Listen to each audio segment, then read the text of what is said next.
Hi guys, welcome back to my channel. Today is November 4th and it's around 4 or 5 p.m. and I'm finally getting out to the garden right now.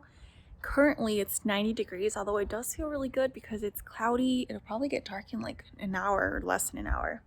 So I wanted to just bring you guys along while I do some things in the garden. I didn't come out this morning because I had a dentist appointment, and I'm finally out here though, and I'm excited to look at my baby plants. I just got back from Lowe's. Let me show you what I picked up. I picked up this Grow Well Proven Organic Citrus and Fruit Fertilizer. It looks like this. It was around $9, I think. And the reason I got it is because as I've shown you guys in previous videos, my little mandarin tree is not doing so good. Some of the roots had been dug into, so it just sustained a little bit of a hit. And it's been a week since then and it still hasn't fully recovered. So I thought I'd buy some fertilizer and just see if that helps. I've never tried this brand before. I actually was looking for what is the brand called? Laura from Garden Answer always mentions it, Espoma. The Espoma fertilizer, but they didn't have any. They had it for like Garden Tone and some other ones, but they didn't have the citrus one. There's that. And then the only other two things that I got, I'm a sucker for vegetable and fruit seeds. But recently, I've been obsessed with picking up different types of flower seeds. When I first started the garden, I wasn't even thinking about planting flowers in it. I don't know why, because I need them for the pollinators. But once I started picking up a few, I became obsessed. And now I feel like I want every single type of flower, even if it's just one plant of each in my garden. So I picked up these balloon flowers. It's a beautiful purple color, and I looked it up online because I thought the name was pretty cool. And then they actually look like little balloons that then bloom into like some beautiful purple flowers. And then I picked up some hollyhock. This is called the Summer Carnival Mixed Colors, and it looks like this. It's got some really pretty colors in there.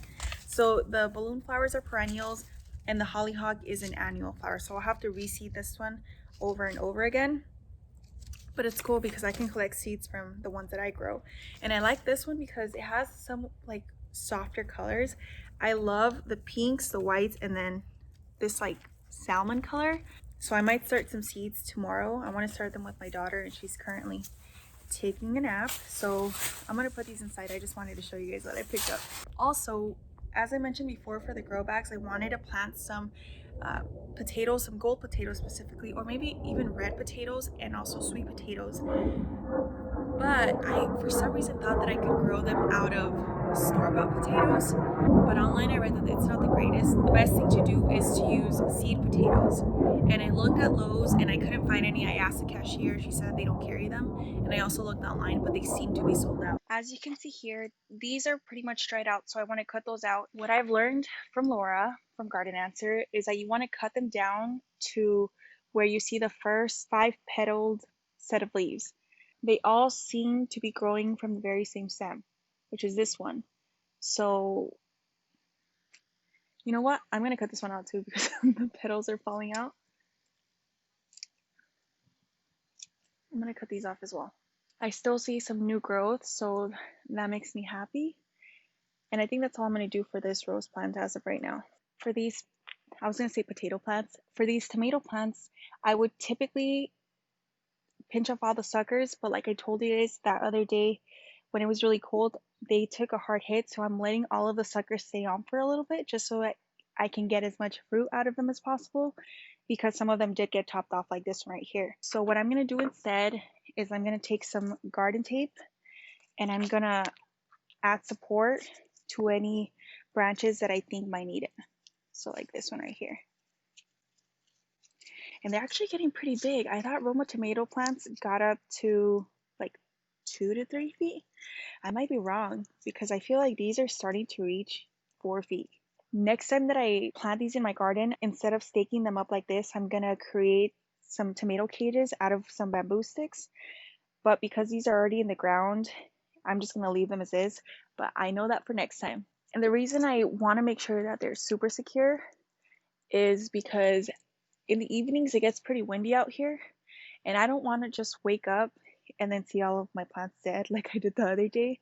So I'm trying to stay on top of trellising them and adding support as much as I can. One thing I will say though, this tiny one over here, that got topped off the other day is starting to look pretty healthy. It has a ton of new growth. I'm doing the same for the tomato plants down here. One thing that I try to make sure to do is I make a loop. So imagine this is a tomato plant. I make a loop around it like this, and then I tie it to the trellis. You know what I mean? That way it's more secure, and the branch isn't moving around like crazy. And I also try not to tie it too tight. That sounds like a weird sentence. There's one tomato plant down here that's pretty dried up, but it has some new growth coming in. And so I'm just leaving it as is to see if it makes it. Hopefully it does.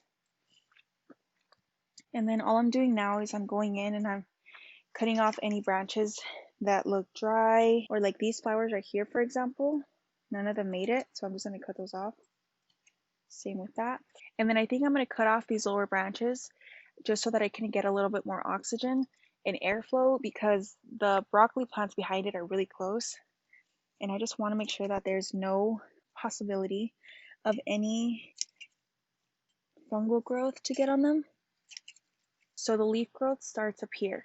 So if I water it and any water gets on this, it won't get on the leaves, and that way bacteria doesn't start growing and a bunch of other problems can start if there's too much foliage down at the bottom. So everything I cut off, I'm going to toss in here because we bought a compost bin. So I'm going to take it over the compost bin after I'm done. There's a bunch of dry leaves on my arugula plants. I need to come in and reseed, but I'm waiting for the days to get cooler. When I planted this, it was back in like September, I think, and the temperatures here in AZ were still really hot. So I've been able to harvest quite a bit from these arugula plants, but I want some fresh one because the first few harvests that we got from it were really nice and tender and not as spicy. And now that they're getting a little bit older, they're turning a little bit more woody and have like a little spicy kick to them, which isn't bad, but I like it better when they're nice and tender. And then the same goes for my broccoli plants. There's some lower leaves like this one that are all curled up and they don't look the healthiest. They're just dragging on the floor like this one right here, so I'm gonna cut them off.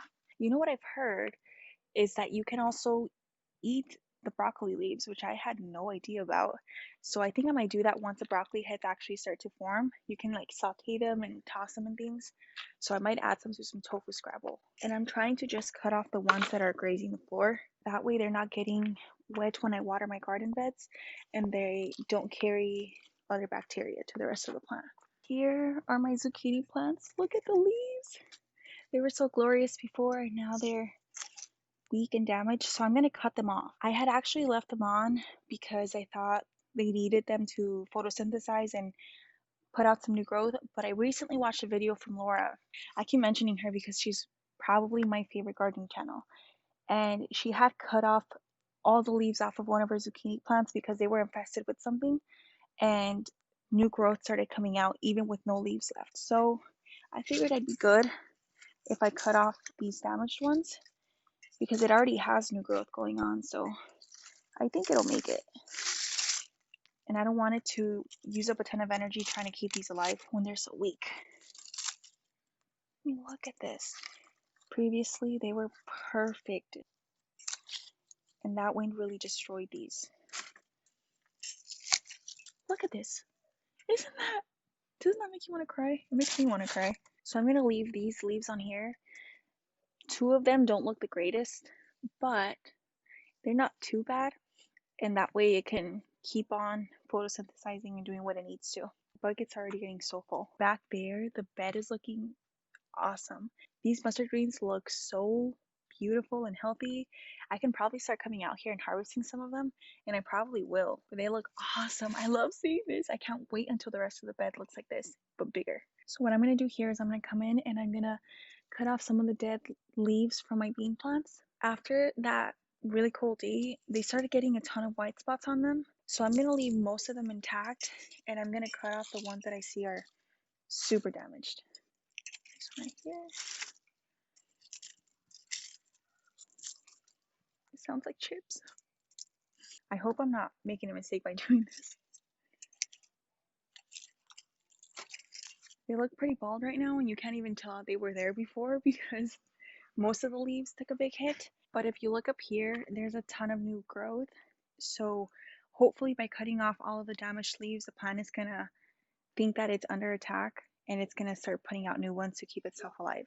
I feel like I need to add support of some kind to this watermelon because it's huge. I am scared that one day I'm just gonna come out here and it's gonna be on the ground because it pushed itself up off the trellis. A few weeks ago I came out here and added this cotton twine to give it some support, but it already outgrew it. So I might have to do this another day. But I feel like it definitely needs a little bit more support just to make sure that it doesn't one day just fall out, which might not even happen, but I just don't want to risk it. I could trim off some of the dry leaves on the watermelon plant, but there's just so many that I feel like that's going to take a while, and I'm trying to do this as quickly as possible. Guys, I was walking around looking for my garden tape because I couldn't remember where I left it, and it turns out it was in my pocket this whole time. Oh, I almost fell back. So what I'm going to do here is I'm going to go in and I'm going to cut off any okra leaves that have some damage on them. I know you don't need to do this, but I like for them to be as healthy looking as possible. Ow. The thing with okra leaves is that the stems of them, have those little espinas. I don't know how you say it in English, like alwates. They hurt when you touch them. Then I'm going to take my garden tape and I'm going to start trellising some of these beans up. These are the Chinese red noodle beans. One mistake that I made when I planted these is I planted them pretty far out from the trellis because I have quite a bit of room. But then once they start growing, they're so far out that I have to make them go back and then start going up.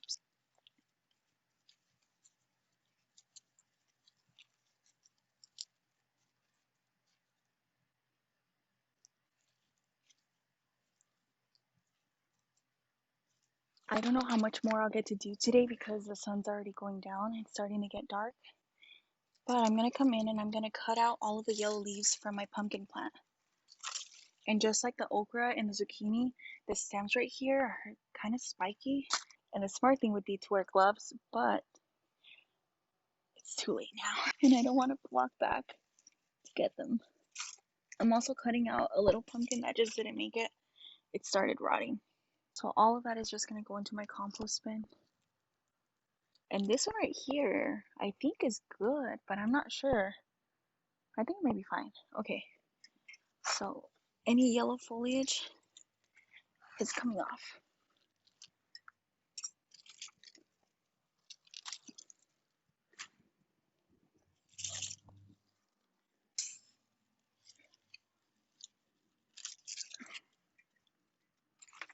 I need to hurry up, my babies need me. But I wanted to show you guys these strawberry plants because I put them in about 2 days ago with my kids and they were pretty wilted at that point, but look how beautiful they look now. All right, I had to go get my baby. I hope the quality's still okay because there's pretty much no light over here left. But today when I went to Lowe's, I was so tempted to pick up some more strawberry plants, but I didn't because I know that those are going to produce runners, and I also want to include some flowers in that pot until the runners start coming out. And in December, like I've mentioned before, I'm going to plant a ton more alpine strawberries, so I feel like there's no need to fill up all of the pots with the strawberry plants from Lowe's when I know I'm going to put in a few more in a few months. Next month actually. All right, so this is what it looks like at night out here. Ignore the tripod. But doesn't that look so beautiful? I'm standing in front of the porch facing the wall so that I can have some sort of light out here. When we first bought this house, my favorite part was the kitchen, and I'm still in love with the inside of my house, but our backyard wasn't done, and it wasn't done for several years. This summer, my husband made it a goal to get the backyard done so I could start a garden and the kids could play out here safely, because before it was all dirt and rocks and weeds. And now the backyard is my favorite part of the house. Every time I'm feeling anxious, because I do get really anxious sometimes out of nowhere, or sometimes things just freak me out, and other times I just feel a little bit overwhelmed. Being a mom isn't easy, and I love my kids, I love being a mom, but sometimes it can be a little bit overwhelming to take care of the house and feel like I don't even know how to explain it, like feel like you're doing good. Sometimes you feel like you're not doing enough, or like you could be doing better. And whenever I start feeling like that and I start getting a little bit down, I just come out here in the backyard work in the garden. It calms me down and brings me peace, and sometimes I'll just come out here with my kids and walk through the garden beds and point out different things and talk to them about plants, and it's just my happy place. Do you guys have any place like that in your home, or a hobby that you like to do, whether it be like painting or music or something that calms you down? It's what I love to do. But anyways, I think that's the end of this vlog. My baby's getting fussy and I need to go finish dinner, so thank you guys so much for watching. I hope you guys enjoyed this short little vlog. I don't know how long it'll be in the end because I wasn't out here for too long, but thank you for watching. I hope you'll subscribe and I'll see you in the next one. Bye guys.